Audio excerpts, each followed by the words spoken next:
Good evening. I'm going to keep this short and sweet. According to Alfonso well, first of all, this is authorized U.S. Magistrate Stanley Seaford on arrest warrant 18C2, a concurrence of 12C869, Seaford versus Buckley, and the trafficking of me that began in 76. Alfonso Patterson, and I'm authorized under 18 U.S.C. Section 921 U.S. Code 416. Alfonso Patterson, though, at 136 Broadway, apartment 1EF, told me that Officer Cambell, the ATF, told them that he was working with Patrick Morrissey on trying to charge me for death threats to the Attorney General's office. Well, wait a minute. This is Officer Cambell of Martinsburg State Police who was working with the ATF? Really? We see in 1976, Martinsburg State Police, Trooper Chapman, mind you, and my mother trafficked me to John Alexander Ranneman and other people.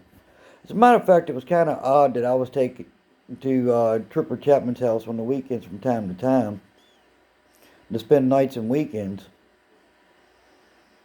I ain't gonna go into what went on there. He had 2 bloodhounds though, and he lived in a brick rancher. His wife was a special education teacher at Tuscarora Elementary.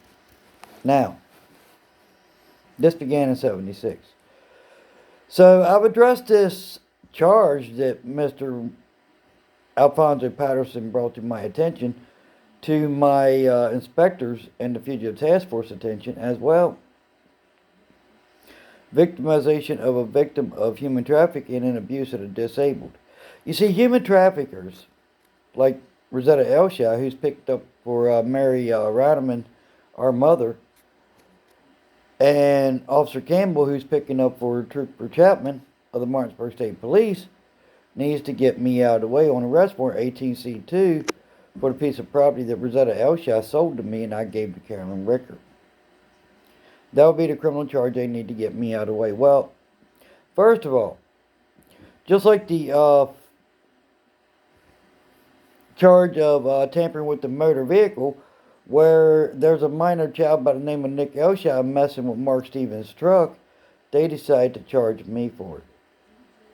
Oh, they got that video proof of a minor that they're mistaken for me.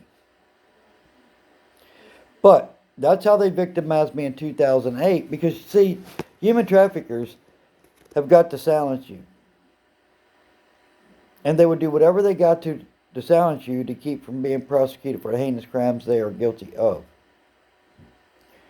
So not only is it abuse of the disabled, but in the state of Maryland, I've got the authority to arrest. So should they confront me, I can arrest them for accessory to human trafficking and victimization of a victim of human trafficking. And then they can plead their case before me on that. However, the abuse of the disabled will be up to the Fugitive Task Force. And I've also brought this to Chief Howe's attention, because it would be federal citizen's arrest for me to place Officer Cambell under arrest of the ATF and Martinsburg State Police.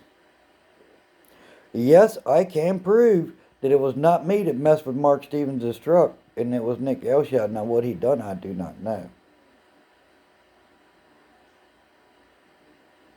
Veterans Affairs has pulled up John Ranneman. Well, and said he should have been castrated. So, yeah, that's where the situation is now.